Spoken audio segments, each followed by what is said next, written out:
Hello everyone, my name is Zane, and this is the second lecture in my series on asynchronicity and networking. So let's get into it. Today we're going to be talking about callbacks and events. We've already covered sort of client-server interactions and what it means to sort of run code asynchronously. We'll cover more about that.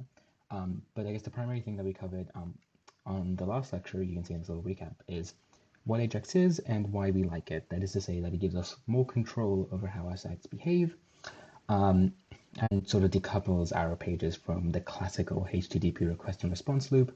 The primary thing being there of sending a request and doing a full page reload. And we talked about why that sucks and why we would like to have more control over it by doing these smaller requests, these smaller asynchronous JavaScript requests.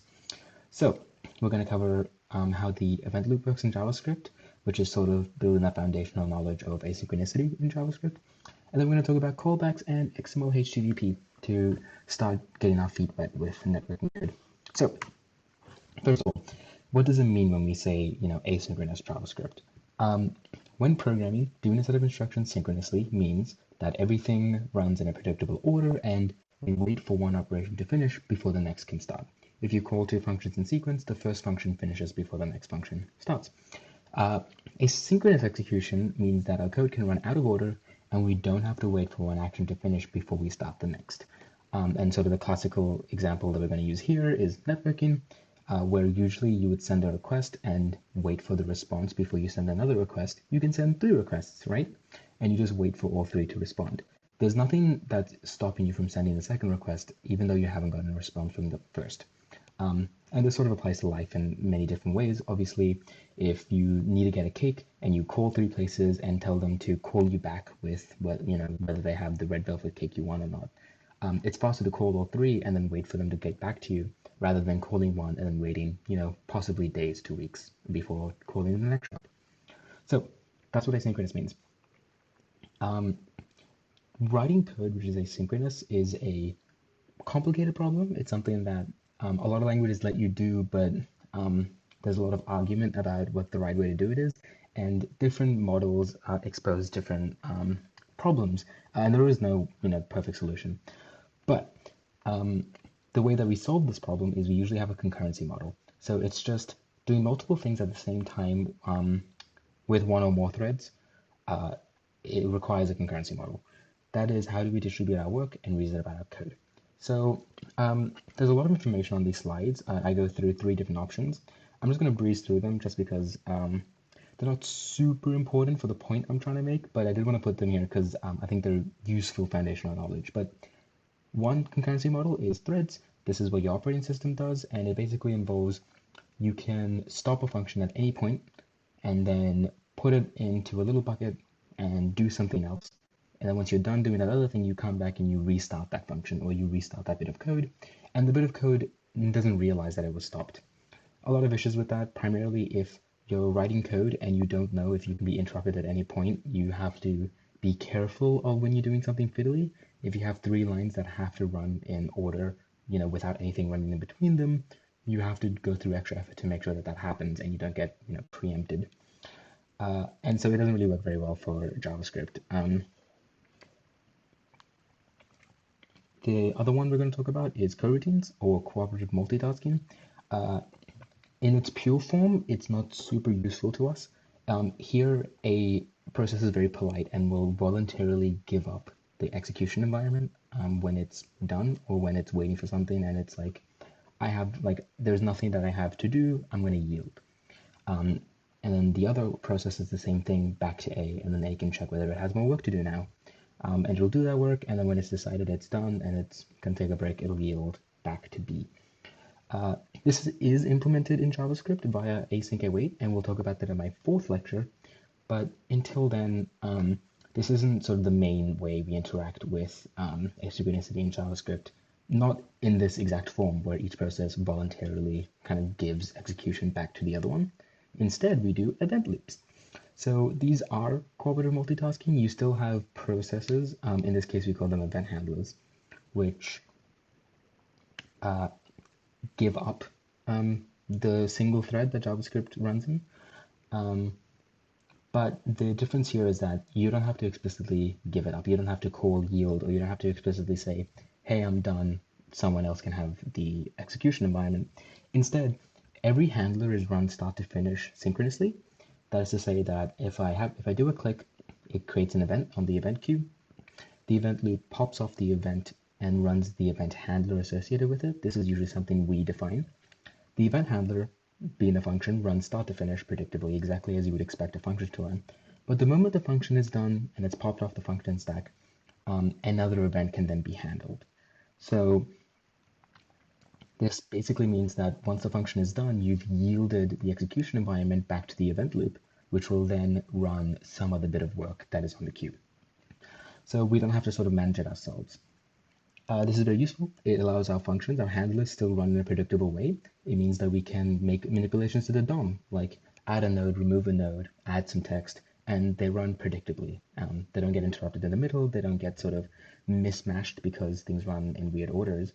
Functions run predictably, but we still have a nice way to handle, an influx of events, which is really common when you're working in a website. Clicks and network events, these all happen asynchronously. So, is JavaScript asynchronous? Yes, because we can run things out of order, but it's also important to note that in itself, the language is synchronous. If you write a piece of code in a handler or in a function, it runs start to finish. So let's talk about how you actually do this. How do you write code that sort of runs out of order? And the first thing I'm going to talk about is callbacks. As you can see here, that we add an event listener, which says that whenever a click is detected, run this function. And this function is our event handler. There you go. You can see it right here. You can see another example down here with the nodes read file function from file system. But yeah, a callback is just an event handler. It's just a function. It runs start to finish predictably, and usually in response to an event. So let's check out a quick demo of some of the concepts. We'll come back to this. Let's look at the timer demo first. So let's quickly go over the code. Okay, so on this website, we have two buttons, start and heavy. Start does this. It says set interval. Set interval is a very simple built-in function that says call this function once every 1000 milliseconds or once every second. What this actually does is it puts this tick as an event handler and it pushes it onto the event queue every second. So tick is our event handler, and every single time 1000 milliseconds has passed, it will pop it onto the event queue. Heavy is doing a very large calculation. The point of this is to just block the CPU, to do something that's very computationally heavy and that takes a lot of time. And what I want to show here is that if I start the timer, you can see that set interval, sort of the time we're keeping track of here, you can see counter plus plus. Each tick is called once every second, so if you just keep a count of how many times tick is called, you know how much time has passed. But at the bottom, I have the actual time passed. This is unrelated to how many times tick is called. This is related to the actual time that has passed. So you'll notice if I click heavy action, the entire page freezes up for a bit. This is because we're running a very heavy JavaScript action. We're doing the factorial function on a very big number. The CPU's chugging away, doing a lot of calculations. But you can see when it stops and everything starts up again, the CPU thread is available to handle events. Set interval is super behind. And this is because while there was a big CPU load happening, set interval wasn't able to run the bit of code that actually pushes tick onto the event queue. So we basically dropped a bunch of tick calls. The point of this is to sort of emphasize, one, that the event loop isn't something invisible that you don't have to think about. It does have real world applications. If you are in a situation where you can't push onto the event queue, you will drop events, like here. You can't rely on the event queue to always run things predictably. And you also have to remember that if you are running a function that takes a lot of time, nothing else can run while it's running. While this factorial function is doing a really big calculation, the event queue can't be popped. Nothing can be popped off the event queue and then run. So, something to keep in mind. But knowing that, taking a look at this code, what do you think will be printed out to console?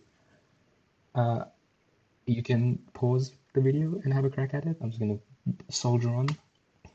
It's going to print hello super cool world. Hello is going to run absolutely first. This is because set timeout says after 0 milliseconds push this onto the event queue. So obviously 0 milliseconds means it'll happen immediately, but it's still going to push it onto the event queue. And until the current context doesn't finish running, the event queue can't pop something off to run. So hello runs first, then super was put onto the event queue first, then cool, then after 10 milliseconds world was put on. So you can see there it says hello super cool world, and you can run this in a little console if you don't believe me, which I strongly encourage. If you're ever in doubt, just inspect, open up a console, and just, 1 + 1, 2. Run some code in the console. It's a very quick way to sort of test your ideas. So if you didn't believe me here, you could copy and paste this right in here and check it out. So let's also look at another example of why you want to be careful of blocking the event queue. So here's a nice little animation. It's animating via JavaScript. And if I compute a large factorial, the animation stops. It jitters just for a second. Seems minor, but if you're running sort of computationally expensive actions, you can imagine that everything on your website freezing up and sort of hovering over a button no longer works as you're computing. You can see the hover styles disappear. The whole page locks up and it feels bad. So you want to avoid it. One thing I do want to bring up really quickly is the way that this UI demo is set up is the fetch a big file function. Let me reorder these a bit. The fetch a big file function, button, calls this handler, which via some network magic, which we'll get into in a couple slides, downloads a big file. This is a very big file. It doesn't have anything interesting in it, just a whole bunch of numbers. Okay. But the point is that it's a very big file, so it's also doing something that's going to take a long time. This little function right here is going to take a while to run just because this is a very big file. It's a 4 megabyte file. But you'll notice that the UI doesn't freeze. And let's see, you can see it here. It took 1.3 seconds to download, and yet we didn't notice it. Here I can click it a bunch of times and it'll download multiple times. See, that one took 3 seconds, but we didn't notice it. So keep that in mind, and let's talk about why. We've talked about the fact that JavaScript has one thread. All of our JavaScript and much of the code that helps parse and render the whole web page runs in a single main thread. And since we use cooperative multitasking via event queues, or the event loop, nobody else can run in this thread until our handler finishes. So the handler is called for our heavy function, our factorial 99999, and then the handler is finished, and in between the page is unresponsive. But there is a difference between IO bound and CPU bound operations. So did you notice that the large file didn't seem to block the UI at all? And this is because even though fetching a large file and computing a large factorial both take a lot of time, when you're waiting for a large file to download, you're not doing anything. You're mostly waiting for the bytes to come in, right? And as such, in the middle of it, in between, you getting all of this bytes, you're idle. Your CPU could be doing something else. Whereas if you're doing a CPU-bound operation, you're crunching numbers. Your CPU is in every tick running operations. There is no idleness there. So it's important to remember that these are two different scenarios. And the first one is something that is really common in JavaScript. When you're working with websites, you're going to be working with IO-bound operations a lot more than CPU-bound operations. You're not generally, mining Bitcoin and stuff, although you can. But that's not usually what you're doing in JavaScript. So if in the middle of, if during the download of a big file, you're doing nothing and your CPU is idle, why can't you be doing something else like animating the ball, right? And this is exactly what we do. So network blocking is something that we can easily avoid by just shooting off a request and then registering a callback to handle the response. So again, this means that we're doing something asynchronously. The process of sending a request, getting a response, and doing something with it is part of one sort of continuous action, but we split it up. We send the request, we set up a handler, and then we give up. Our function ends, the event loop is free to do other stuff. In the middle, page is responsive. Then, when the response is received, we push on another event onto the event queue, and then we handle that, and then we can continue. Yeah, the key is just don't wait for the response to come back. Do other stuff while you're waiting. So how to avoid CPU blocking is not something I really want to cover right now, but I thought it was worth mentioning because you might think, what if I do have a website that's doing a lot of computational actions, such as there's websites that do image compression and similar. In those cases, it's usually better to use a web worker, which essentially gives you an operating level system thread. That is to say that a thread that runs on its own core, if you have multiple cores, or that runs on the same core but is preemptively switched to by the operating system. Again, it's not super important that I say how that works. The point is that if you ever encounter an issue where you are CPU blocked, just remember that web workers allow you to do that computation in the background without blocking your main thread. It essentially gives you a fully new thread. And yeah, I guess something to mention is that sending all of the data to the web worker and back is a complex thing, and you should keep in mind that you need to be clever with how you do it. But yeah, I mostly just wanted to mention that it exists. So let's talk about XMLHTTP. Let me have a drink of my tea. It's licorice tea, which you'd think tastes like licorice, but it actually doesn't. It's very good. So XML is an object that lets us interact with servers from JavaScript by creating a request, registering handles for what to do, and shooting off the request. This is designed to give you more control over the process, so it gives you lots of toggles and lots of options.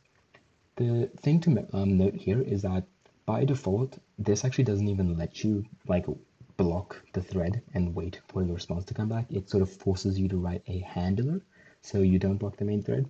And you'll see this a lot, is that whenever you're doing network operations, a lot of things will force you to specify a callback, and it's very hard to ask them to be synchronous. And this is by design, you know. It's almost in all situations a bad idea to synchronously wait for the response. So here's a little example. You create a request, you open a connection. This doesn't actually send the request, it just sort of creates the, opens the request. You say it's a GET request, here's the URL, and then the onload function is what we want to focus on. Here, the E is an event which tells you it's a load event. You can look up on MDN exactly the parameters, but the point is that this function is called once the request has gotten the response. And you can see we check the status here, and we can also print out the response text.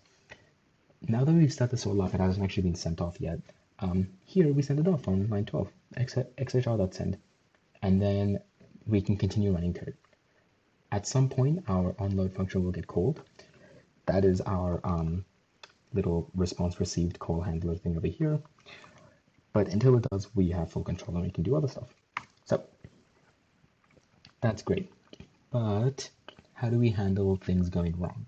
And this is incredibly important because things will always go wrong. Whether you mean for it or despite your best efforts, things will go wrong even when you've done everything right. Sometimes, the user will just not be connected to the internet all of a sudden, or your servers will actually go down, or something goes wrong on the client side, or yada yada yada. The chances of your request failing are pretty high over the lifetime of a product, so it's important to handle it. So what you can do is you can also do an on-error handler. All that does is it'll give you E, which describes what went wrong. Again, check out the docs. I don't think it's very interesting for me to go through the docs, line by line, but it gives you a error message and an error description that tells you that something went wrong. And I do want to point out is that there's two sorts of errors here. Is implicit errors, that is to say things that are not exactly errors, but you interpret as errors. So a server can respond with a non-200 status code, a 400 or a 500. This could be expected, if you're visiting a website which you don't have access to and you're not logged in. 403 is the correct response to receive, but it might not be the one you're expecting. So that would be like an implicit error. But then there's also explicit errors, such as in creating the open request, you get blocked because of some security rule or some firewall rule or etc. Or obviously you don't have internet connection at all. So explicit errors will generally raise an error that you don't have to try catch. You can see that on line 15, try catch. Whereas implicit errors are sort of the line 5, where you have to check and decide that that is an error. I want to mention that these are two different things, and that if you don't check for an implicit error, you won't pick it up, and you may think everything is fine. So, like the source code is the classical example, is you should check that it's 200, and if it isn't, obviously something went wrong. Ooh, okay. So before we jump into this challenge, okay, cool. Let's talk about how to do a little bit of XML. So in the lecture, the lectures folder, you'll have async XMLHTTP demo. And here's a little challenge. It is get all the posts for a user and use the render result function to display each post's title and number of comments. So here's a little function. You give it the post title and number of comments on that post, and you're supposed to render it on screen. And you can see all of the valid users here. Also, the URL is sort of chucked there. So let's just quickly go there. JSON placeholder is just a very simple API that we can use without having to kind of think about authentication yet. And you can see it has a bunch of users and it also has a bunch of posts. So given a user from this page, such as Brett, we need to figure out all of the posts that the user made. So if we go posts and we go user ID Brett, or Brett, oh, it's user ID, sorry. Given the user, you need to first figure out their user ID, then you need to look at all of the posts that they've made, and then you need to, for each post, count how many comments are on there. And you can do that by looking at the post ID and looking at the comments URL. So here's a list of every comment that the website knows about, and you can go post ID equals here too. So here are all of the comments on that post. So this requires, I think, 3 to 4 different sort of network requests. And here's sort of the UI for it. So my challenge is have a crack at it, see what you can do. There's a solution here, which I will quickly go through, but I'm kind of giving you the option to pause and have a crack at it yourself if you wanted to. So,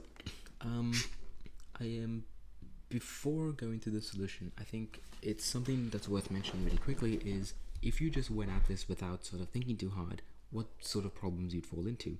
And the primarily one is that you would start off by getting all of the users. Then you would find the user with username. Then you would get all posts for user. Then you will get all comments for post. And then finally you could update the DOM with the results. And this is all awesome, but there's a bit of an issue here, is that this step relies on the data from the previous step, as does this. How do you ensure that these run in the right order and that the data from this gets passed into this and then gets passed into that? And the answer is that you kind of have to start nesting these callbacks. So you make your first request, you go x equals new, XMLHTTP request, and you go, r.onload. Cool. So now you have all of the users, right? So, all users is equal to r.response. Now that you have this, you then need to pass it in, or now need to find the current user ID. Let's just say we have something that does get user ID from all users. That function doesn't exist, just imagine it does, because the point is now that we have the user ID, we have to get all the posts for the users. And what you do is you make a second request, because you now need to make a brand new request. So you go R2, then when you get the response of all of the posts for this user, you then have all posts. In this case, R2.response. Now that you have all the posts for the user, So remember, we first got all of the users that the database knows about, and then we got the user ID of the user we care about. We then get all of the posts for the user, this step, but now we need to get all of the comments for each post, and that is another request. So at this point, you make R3, and you go, new XML request, that should be R3, and then R3.onload, and you can sort of see the issue here. This doesn't scale very well. The solution is actually sort of designed with a lot of good heart behind it to try and prevent this. So you can see in the initial get user info, the second function is called process posts, which then does the next step, which then calls process post, which then does the next step, which then decides whether it's done or not. Obviously, you will call process posts on multiple different posts for the user. It keeps track of how many are still pending, and once it's done, it declares that this operation is over. But you can see that each function calls another function, calls another function, and you get into this sort of callback chain.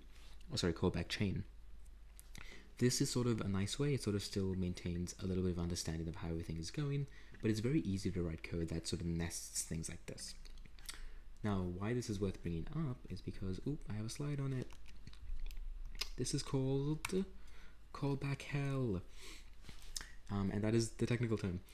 Callback hell sucks because as you get more and more nested, it makes it difficult to reason about the code. It makes it harder to debug the code. It makes it harder to extend the code. It makes the code look ugly. It makes our code fragile. A single missed callback causes the whole sequence to fail.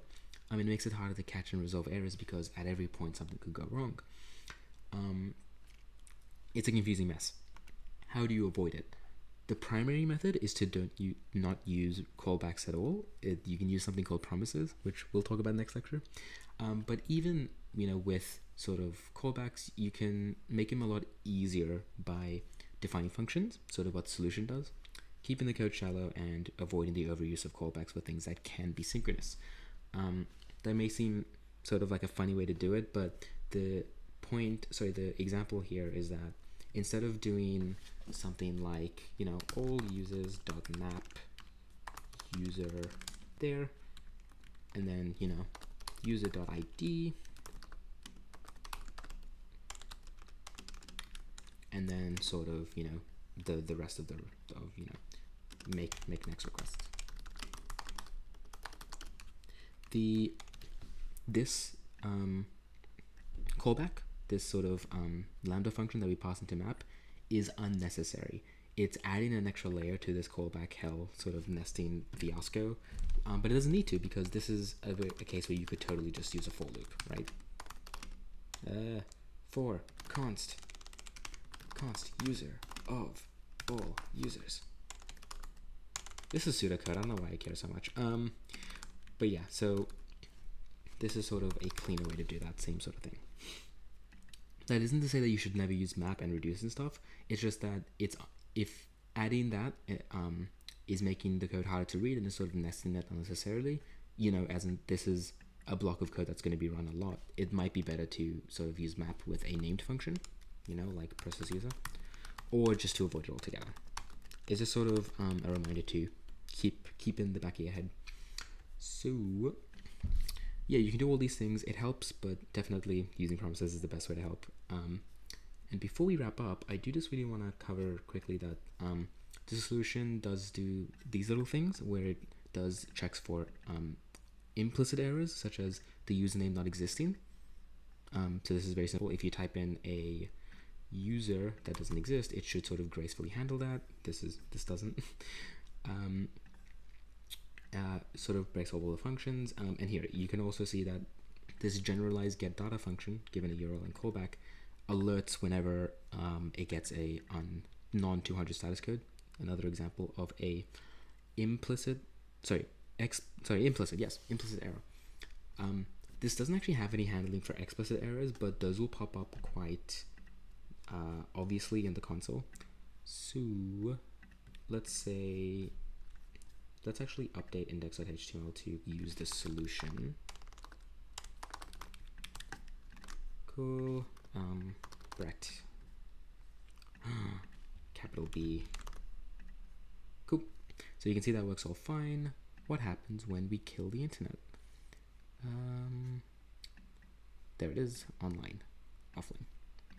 Now if I try to type in Brett, okay, it fails, but you can see in the console, we get a very obvious, the GET request error internet disconnected. So that's like an actual exception. You can see the stack tracer was thrown from get data from line 61 right here. And actually, we can narrow it down to the exact call. Oops, other way around. Right here. So the .send function failed because it wasn't able to actually create a connection because there's no internet. So it raised an actual exception. So that's sort of an explicit error, and you would handle that with a try catch. But yeah, so sort of point here is that it's very easy to get into callback hell, and you sort of have to actively work against it sometimes. But also make sure you do error handling, and also you can sort of hopefully get an idea on how to do XML based networking via this. And there's a lot the function can do. I recommend reading the docs.